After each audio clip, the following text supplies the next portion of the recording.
Hi, my name is Shayla. In this video, we will be taking you through the process of our replication of the step count study. We have provided the entire process, starting from materials, methods, settings, limitations, conclusions, and results. We will be taking you slide by slide, describing our findings and some of the conclusions that we came to. Increasing daily step count. It has become more and more common that there is a low level of physical activity and high levels of sedentary behaviors that can lead to very unhealthy and harmful health outcomes, especially for individuals in the US. This is an increasing social significance, and the goal is to systematically evaluate goal setting and feedback effects on performance to increase daily step counts in healthy adult college students. In this replication study, we explored multiple interventions to encourage increased daily step count. The results suggest that it is relatively simple and easy to obtain and low cost intervention. To use the interventions that we explored to increase the daily step count for some adults. There is a high need for intervention to support and increase healthy levels of movement and healthier lifestyle behaviors. So let's look at the background research on the dependent variable and look at why we target the change and what has worked in the past. So sedentary lifestyle is the main focus of social significance. We looked at this in college and university students. For this specific study, there ended up being 4 of us participating, 2 that had dropped from the replication. We look at percentages of sedentary lifestyles that lead to unhealthy results, such as increased screen times, such as our online learning, that lots of medical things have went to online, so we're not even getting out for our typical shopping, doctor's visits, things like that. Everything has just really advanced technologically, which can increase their sedentary lifestyle because just like I am right now, sitting. Statistics, we looked at the statistics of sedentary lifestyles and what's influencing that, and then we had to look at what actually defines sedentary lifestyle. According to one of the articles, less than 5,000 steps is considered a sedentary lifestyle. 12,500 is what they concluded to be a very active lifestyle. The behavioral interventions that were explored that we could use were self-monitoring, feedback, goal setting, the use of step counters such as watches and phones, partners and trainers for accountability, and prompting.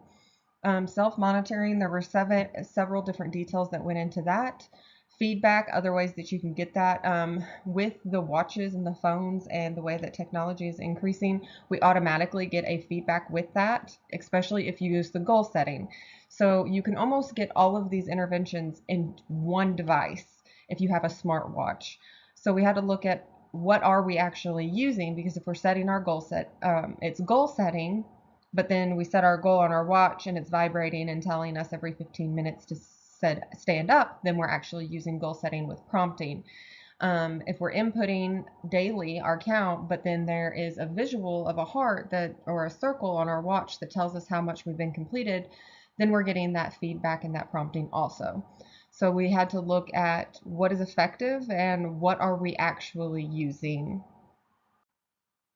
A few other literature reviews that we had to include were the limitations in the design. With our limitation, this is where step count gets kind of tricky, because we had to look at studies and find out how you actually measure a step count and what is effective. So we had multiple, we all had watches, but they were of different brands. They calculate different whenever they translate to the phone. So steps can, if you use like your profile programmer on your smart device, steps vary according to your height, your age, and your fitness level. It also is unable to determine the amount of energy per step. And then the length of walking step pace and proportion and being proportionate to the individual. Again, we're all counting the steps, but a limitation is how do we most accurately do that if we're using a device and they're of all different types of measurement and different algorithms. So the metric does not tell us the frequency, intensity, or duration of a person's physical activity. So we could have increased our step count, but we could have been sedentary 90% of the day and 10% of the day active, where we're not getting those bursts to break up sedentary life. We're technically still in a sedentary throughout the day and then just having a burst that gets us to our step count. So we had to research the limitations. The next literature review that we had to do was the design. So most typical would be the reversal and multiple baseline, but when looking at increasing your step count, you could also display changing in criterion, alternating treatment, and then we had to look at the criteria for the experimental design. So we were looking at the IV, the DV, the lengths of phases, and the replication of the effect. So we had to research which design would be the best. And for our specific study, we chose multiple baseline. Now looking at the methods, we have our participants and our setting. So the participants started out with Chelsea, age 34, Sam, age 26, Olivia, age 25, Marina, age 27, and Shayla, age 24. Now Marina unfortunately had to drop from this class, which ultimately led to the drop of her in our replication design. And then we, for a brief moment, had another exchange student that came in on it. She was only here a part of it for a short period of time, and then she was removed from the participants list as well. For our setting, we did daily reports. We are all in Central Time Zone. We are all master's students at BSU online. We would communicate between 3 and 4 times a week with communication. This was via email, text, Zoom, communication in the sidebar of the Excel sheet, text messages. We're all active employers or employees, teachers, RBTs, and work part-time or more, and then we're all full-time master's students, and we are all interested in improving the overall health and well-being and increasing our daily step count, which is why we selected this replication. Our target behavior is defined as any instance of a step includes an advancement or movement by raising the foot and bringing it back down, forward, backwards, sideways, or elsewhere. An example includes walking, sports, dancing, climbing, and cycling. Non-examples include stretching, reclining, leaning, repositioning, or bed resting. The participants used their own personal smartwatches, which were worn across all settings throughout the day from the time they woke to the time that they went to sleep. The device was used to track the amount of intense steps daily. The participants then took the data, amount of steps throughout the day, and uploaded it to an Excel sheet on a computer or smartphone. The types of smartwatches that were used were Apple Watches or Samsung Galaxy Watches. In this study, the experimental design that was used was a multiple baseline across participants with an embedded changing criteria. This design was used to assess if goal setting and textual feedback were effective for increasing the weekly number of intense steps for 5 healthy participants. Data collection was done by each participant using wearable technology, which allowed for permanent product data collection without the need for direct observation. The wearable tech was able to record the amount of steps taken and records them via smartphone. The amount of steps were then logged into a shared Excel sheet via Google Drive. The participants used these recordings of their daily step counts and added them to a separate data collection Excel spreadsheet. Within this spreadsheet, the participants were able to make sure that they were keeping up with their data collection. The spreadsheet also allowed the group of participants to collaborate more efficiently when needing to present findings. All participants had access to the Excel spreadsheet. The spreadsheet was created via Google Drive. This allowed for visibility of each edit made by each participant so that there was no tampering of data collection. In baseline, the participants were told to wear wearable technology to track the number of steps per day. The participants were not given any instruction on how to increase in steps in baseline. This was just to get an average of how many steps per day each participant had. The participants were also told to wear the watch from the time that they woke up to the time that they went to sleep.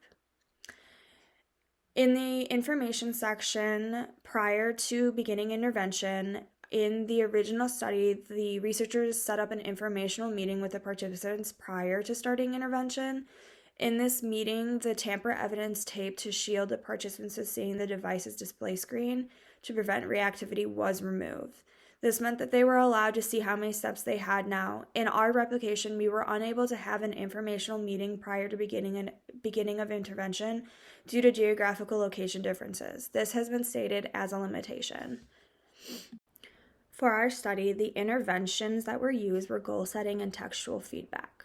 For goal setting, the researcher established an initial weekly running distance goal of 10% higher than the mean weekly running distance during step baseline collection. If a participant's baseline average was well below 1 mile, their initial weekly running distance goal was set at a minimum of 1 mile. The participant's subsequent goal was set at 10% higher than the previous week. If the goal was 10% higher than the previous week, the participant would increase their goal another 10% for the following week. If a participant did not meet the criteria level for that week's goal, their goal would remain at the same goal level for the following week. For textual feedback, in the original study, the researchers sent out weekly neutral text messages telling each participant if they met their goal for the current week and what their goal was for the next week. The participants did not respond to the messages. In our study, the researchers used logging steps in the Excel sheet every day as the textual feedback. The participants entered their daily steps into the Excel sheet and averaged their steps at the end of the week. The entering of the data worked as the textual feedback to allow each participant to know if they met their goal for the week or not. This helped each participant know if they needed to increase by 10% or remain at the same goal for the following week. Entering steps daily helped each participant stay accountable. Hi, so here we're talking about the inter-observer agreement data. How we chose to calculate that was actually with the help of our technology. Our group collected research on our smartwatch capabilities and discovered that one of the features was to be able to share data in real time. So what we did here was that we, within us participants, we allowed each other to view our step count and all of our fitness data. Here I have an image of an example of what a participant would be seeing. So you would here have kind of like a list detailing whose data you have shared with. And then when you were to click on somebody, you could see their calories, what exercise time they completed, stand time, and then here is what we were looking for, the step count. This is just an example. And that's how we were able to just spontaneously get our IOA checks. So our goal was for our IOA to be at 100% each time, just to make sure that everybody was being honest with the step counts that they completed and not overestimating or underestimating any data, making sure that participants were meeting their 10% goal. So each participant would reach out to one another for verification. Our groups really had no issues with being able to collect IOA data. I think that technology and the use of our smart watches made it really seamless.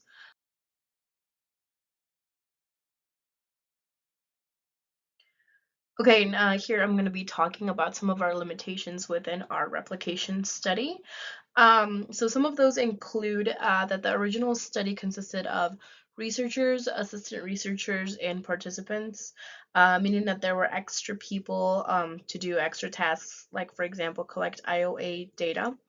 Um, the original study had researchers check the step counts of those participants. We did not, since all of us were participants, we had to check our own IOA and find a creative way to do that. Since we did not have extra people such as researchers, we had to be the researchers and the participants at the same time. Um, Another limitation was that our group members lived in different areas, so that made collaboration a little bit more difficult. Sometimes each other's schedules would be um, super crazy. We have some participants that are working full time, as well as going to school. Uh, there are some participants that have a really crazy home schedule. They have to attend to kids and family members. Sometimes this made collaboration a little bit difficult. We did have to schedule meetings ahead of time.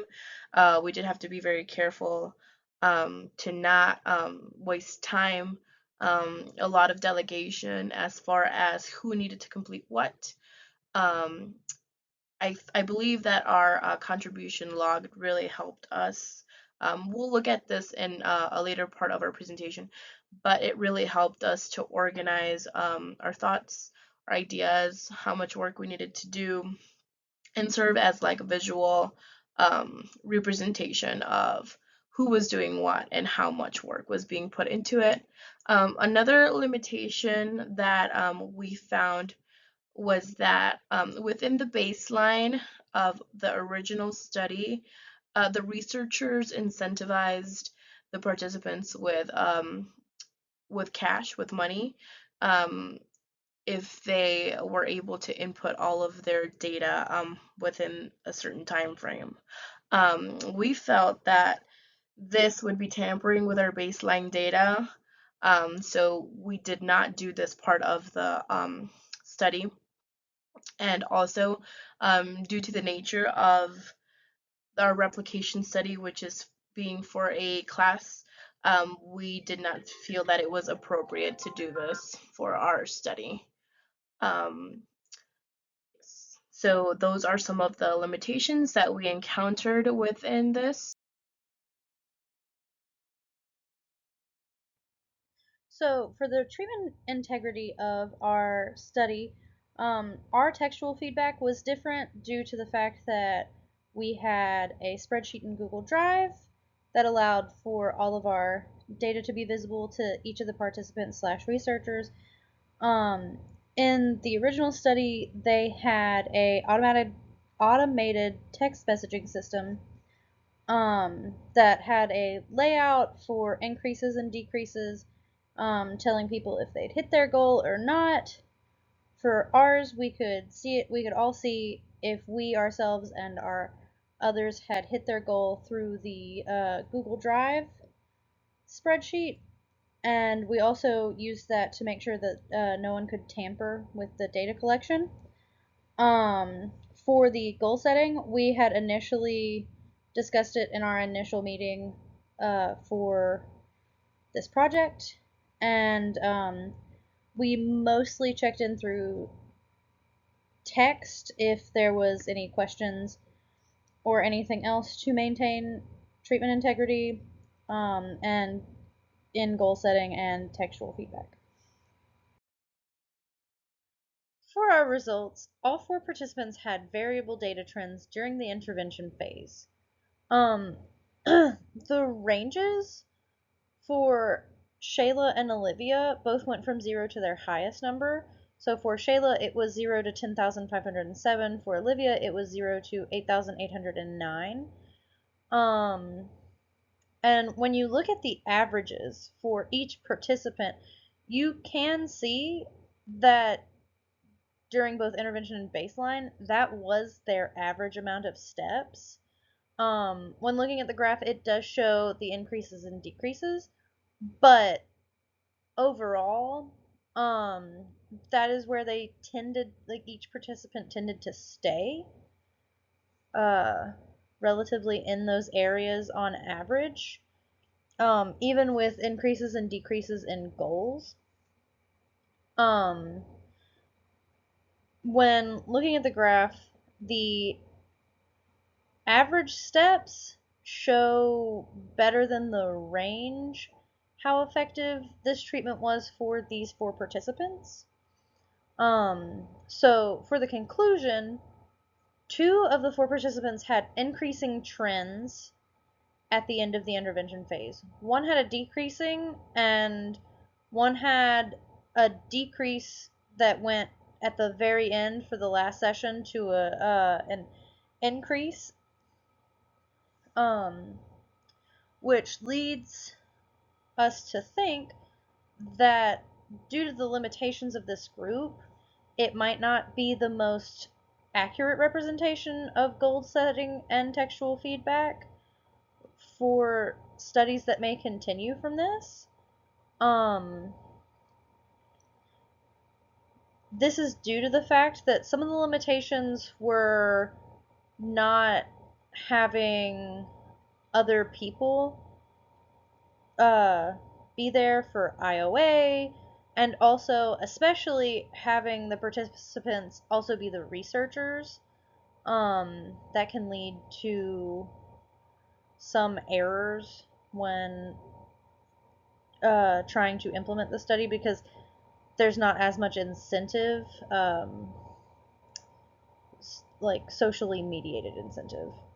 So my conclusion would be that this would need more research, and also that possibly if the researcher is going to be a participant, maybe it could be set up in a way to where the participant still has the socially mediated aspect of it from a researcher. So here we actually see a visual representation of what our graphs look like.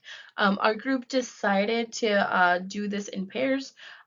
So myself and Sam paired to be able to see who had a more steady baseline first, where then we could increase that 10% step count.